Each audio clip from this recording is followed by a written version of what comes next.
Good evening and welcome. You're watching Bizz Talk on your channel of choice. And my name is Sinazo January. Now, this is the show where I bring you nothing but the best of the business sector in and around the Eastern Cape. And as usual, this episode is absolutely no different. Now, in light of Women's Month, we are celebrating all women in business. And with me today, I am joined by Usis Lerato, and she's going to introduce herself and let you know who she is and what she does. Usis Lerato, thank you for joining me today. Thank you, Snazo, and thank you for having me, and thank you to everyone who is listening. I am Lerato Lebopo, as you have said. I head up an organization, a non-profit organization called the YMCA. That is, its sole purpose is to empower young people and to navigate them into being the active citizens in their communities. I am a very passionate person. I love people. I enjoy adventure. I thrive under pressure, and I am. I love adding value into people's lives and in making positive change. Geez, my journey has been a long one. From transitioning from being an optometrist to being in a nonprofit sector. And that is moving from corporate to nonprofit. Yes. You can imagine the difference. You can imagine that gap. But I must say that it's been a very fulfilling journey. Yes. And one thing that really made me take that transition, I think I got to a point where I wanted to find my purpose. Yes. I wanted to live a life filled with purpose, a life that is fulfilling. And I think change is good, and even going or changing into a territory that is unknown, that is new to you. So it really helped me to get out of my comfort zone and to try and do things, instantly and thinking out of the box. Now, you've obviously encountered so many challenges because, I mean, the change and the shift from owning your own, from being and having your own practice, and then now shifting to what you do now. So tell us about the challenges and the changes as well that you had to encounter.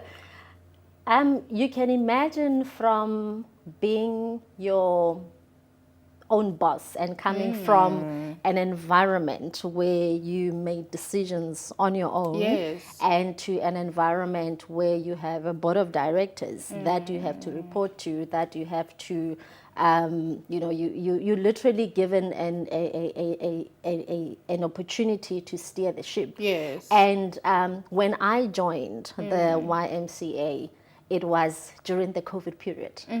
So you can imagine what I have went through, because literally after being there on a full-time basis, after stepping down from being a board member to managing the organization, 3 months into it, we went into hard lockdown.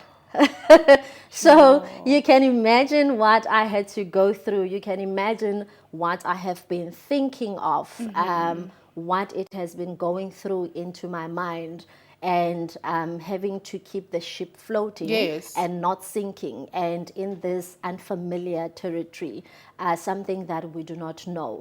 So one of the challenges that I met up with that proved to be a real challenge was strategic change and resistance. That led to toxic environment instead of building a transformation in the culture of the organization. Now you mentioned that, you stepped into a new territory, but what was going through your mind when you were appointed? Because also you're a Black woman. So did you feel the sense of having to prove yourself as well, and having to prove that you can actually do the job? It was scary because when I started, as I've mentioned, I was a volunteer before Yes. as a board member and the chairperson of the board. But then it's totally different when you become somebody who is operational and having to do a day-to-day work. Yes. So it was scary in that sense. And another thing is the environment that I am in, it's male dominated. Yes. And being a woman coming in and taking up that position and taking up that space, you get to a point where you doubt yourself. And even when you're in the boardroom, you're thinking that your voice is not good enough. Your voice is Yes. not loud enough. But then, at some point, you have to get to a point where you have to believe in yourself. You have to trust that what you're doing is right. You have to trust that the journey that you have taken and the path that you have taken, it's the right one. And at the end of the day, nobody has to understand your journey, but you are the person who knows what is destined for you and your journey, where it's going and what your goal is. Yes. Yeah. Now, do you think that there are enough women occupying boardrooms in this day and age in business? Do you think we're slowly changing and adapting to that? Yes, I think we are adapting to that, though the number is still low Yes. as compared to our male counterparts. But I think we are going in the right direction as women occupy those spaces. I mean, if you look at businesses now in the JSE listed businesses and Yes. corporates, women are in the helm of those businesses. Women are taking charge. Women are having their voices. Women are making decisions. So I think we are in the right direction, and I'm hoping to see more women occupying those spaces Yes. and more women having so much impact moving forward. Yeah. I think let's take a quick ad break, and then when we do come back, I want us to speak a little bit more about, the nonprofit and other things and other projects as well. But right now, let's take a quick ad break, and then when we do return, we still have more for you right here in studio.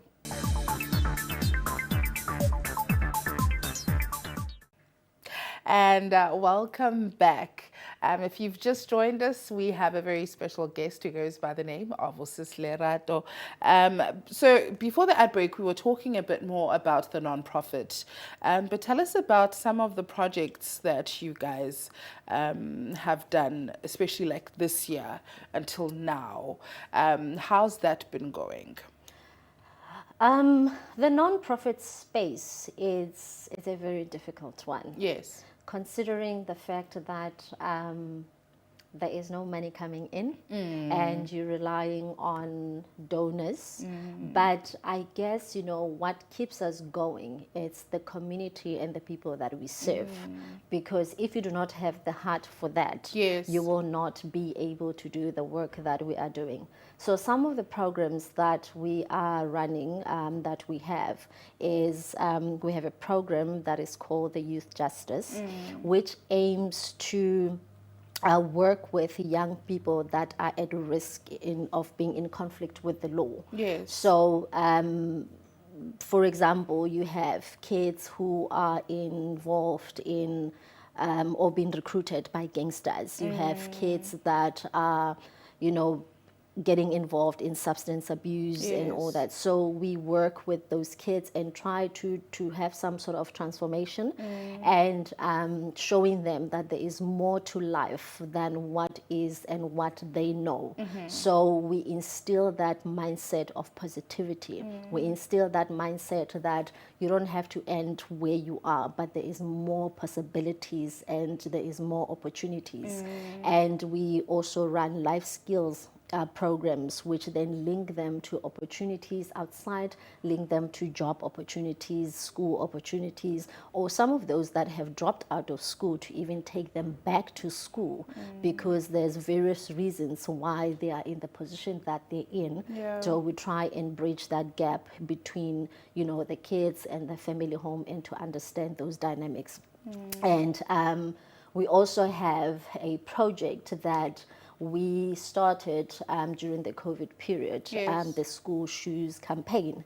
That project is very close to our hearts, and when we started it, we never thought that it can have so much impact. Yes. And it was an idea that came about during those tough times when we were all locked up. But then when we started rolling it out, we realized the level of poverty that is out there. We realize that there are kids who go out without shoes, without a pair of shoes. You will have siblings at school and they will go to school in alternative days because Yes. today this one must wear that shoes, tomorrow this one must wear that other shoe, the shoe. So the level of absenteeism is a reality because they can't walk to school in dignity and in comfort. Yes. So that's what then we try to do, and to donate the schools to the primary schools in the metro and around the towns that are around the metro, in the disadvantaged areas. And so far we have distributed about 6,000 to 7,000 pairs of shoes. Wow. But you know, the challenge with that is the demand is more than the supply. Yes. So it's a project that needs a whole lot of attention, a project that needs people, individuals to buy in, that needs corporate to buy in, that needs people who can help us to buy in and to make sure that, you know, we create that positive and meaningful impact out there. Yeah. Now, you mentioned something very important about, you know, kids, young kids, and the youth getting in trouble with the law. Yeah. And I believe youth unemployment is also the challenge. Yeah. What do you think needs to be done or can be done to kind of just drop the numbers in that challenge and issue? Because we can't really just depend on government. I think also the private sector also has a role to play as well. Yeah. But what do you think can be done to assist? And how can we get other entities involved as well, just to help with this youth unemployment issue? Because it's one of the challenges that we're facing, which is why people get into crime at the moment in all these communities. Yeah. So what do you think can be done more or improved more just to assist in that regard? Yeah. You know, this is a huge challenge, and I always ask myself that, how did we get here? Yes. Youth unemployment, it's real, and I think it's in its dire state at this point, because if you look at the unemployment young people that are there, it creates other problems. You know, other problems emanate from that. Yes. Young people looking for ways of making a living, and that's when then that becoming in conflict with the law comes in. Yes. Because I am looking to buy bread at home. So what is the quickest solution for me to do that? Is to do something that is going to be against what needs to be done, or that is against the good behavior, if I could put it that way, or even joining gangs for me to get that money so that I can take back home, or to be involved in activities that will result in you going to jail. So it is a huge problem. And if you look at, you just mentioned that not relying on government. I think, you know, even the 350 that the government is giving to young people, I think, you know, that notion of giving and giving, it paralyzes society. Yes. Yeah. It paralyzes society in a sense that it limits us to think. It limits us to be proactive and to be creative. Because if I know that at the end of the month I'm going to get a certain amount from the government, what's the point of me doing anything? Because I know that I'm going to get my fix from that 350. And if we could do research to see how many of those 350s do go home and do something and buy groceries or buy something or put food on the table, you'll find that there's a very minimal number of that, but then that money goes to doing other things, not the thing that is intended for. So I think that creating ecosystems that will make young people to do something meaningful, ecosystems or environments that will create jobs, that will entice them to do something valuable about their lives. But then one thing we should not forget, we should not do things based on our understanding, but we should do things based on their understanding and based on what is out there, based on the need, not only to prescribe and say, this is what young people will do, but then what is not what they want, what is not the need that is out there. So a lot of work needs to go in there. A lot of work needs to be done in order to pinpoint and find what is it that can be done, that is progressive, that is innovative. We can't be doing things based on the past. Yes, the past is there for reference, but we need to be progressive and moving forward into finding solutions. You know what? Let's take another quick ad break, and then we'll be back right here, and then you can join in on the conversation that we are having right here in studio with Sis Lerato. But right now, it's time for a quick ad break. See you right after this.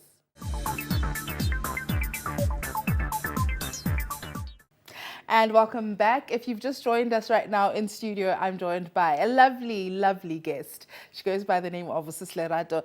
Now, before the ad break, we were talking about the lovely projects that you guys have started off and, you know, are busy with. But let's talk about the plans that you have for the rest of this year, because the first half of the year is already done. But what plans do you have in the pipeline for the rest of this year? That is a very trick question. You know, you plan, and then when you get into the plan, you realize that, oops, that is not how it's supposed to be done. But to be precise, the plans that we have for this year and to finishing off the year is to continue with what we have started with during the course of the year, and to you know, growth it comes in phases. It comes in phases.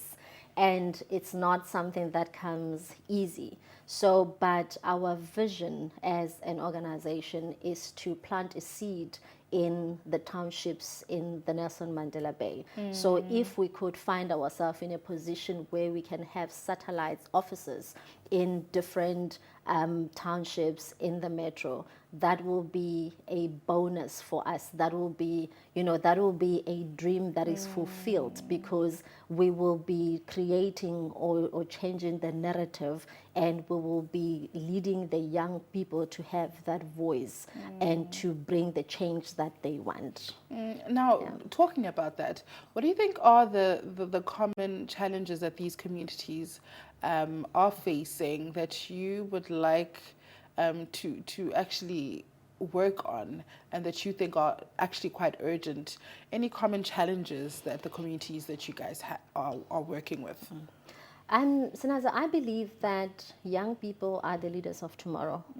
And if you look at the way things are going currently, young people are in a process of, not all of them, but there is this process of decline of some sort.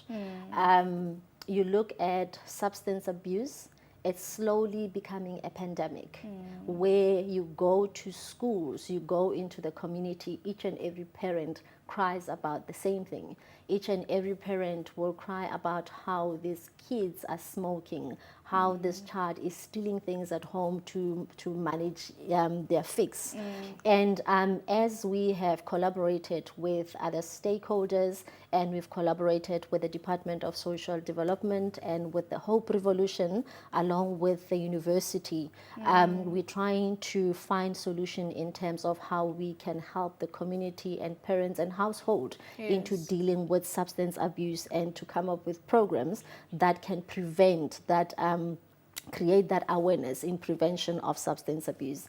Because that leads to school dropouts, that leads to cognitive inabilities, because the kids can't do, and then it dims the light of the future, because that child, as you drop out, then what are you going to do? How does that future look for you? Yeah. I love your passion towards these communities. I really honestly do. But unfortunately, we've run out of time. But before I do let you go, I want to find out from you, what would you advise a young woman who's in business, just struggling to sustain her business, or who just feels some sense of being lost and not knowing who to go to for help and how to just go about in just managing their business? Experience is a good teacher. One cannot be perfect, and you cannot be a jack of all trades. Yes. I cannot be a psychologist. I cannot be a doctor. I cannot be an entrepreneur. I can't be all that in one person. But what I would say is, based on my experience and my journey and everything that I have encountered and went through, we should not see failure as something that derails us from our dreams. I believe that failure is a stepping stone to success. If you fail, you need to fail forward. If it means you shut down, but you wake up tomorrow and you move forward. You do not lose hope. If it means if you can't run, then crawl. If you can't run, then walk. If you can't walk, then crawl. As long as you do not stop. And we should not be despaired in the things that we do. We should not be discouraged by what people say outside. But as long as you have your eyes on that prize, you have your goal, you know where you're going, then who am I to tell you what not to do? I said before that nobody is meant to understand your journey. Yes. But it is your journey, the journey that you know, the journey that you understand. And if we can have more women who support other women, if we can have more women who become sponsors for other women, that even when I'm not in that boardroom, there is somebody who speaks highly of me, there is somebody who supports me, there is somebody who's creating those opportunities for me so that I can progress, then we will have a pool of women and a group of women that are not afraid to fix another woman's crown, but women that support each other, that have each other's back. Sister Lerato, thank you so much for joining me today. I also love the message that you gave out to young women in light of Women's Month. And there you have it for my guest for today, Sister Lerato, speaking about how women need to gather and how collaboration between women is so important, which is very true. But unfortunately, that is all that we have for you for today on the episode of Bizz Talk. But please do join me, same place, same time, right here as we celebrate women in business for Women's Month. But for myself, Sinazo January, and the rest of the MPK crew, it is good night.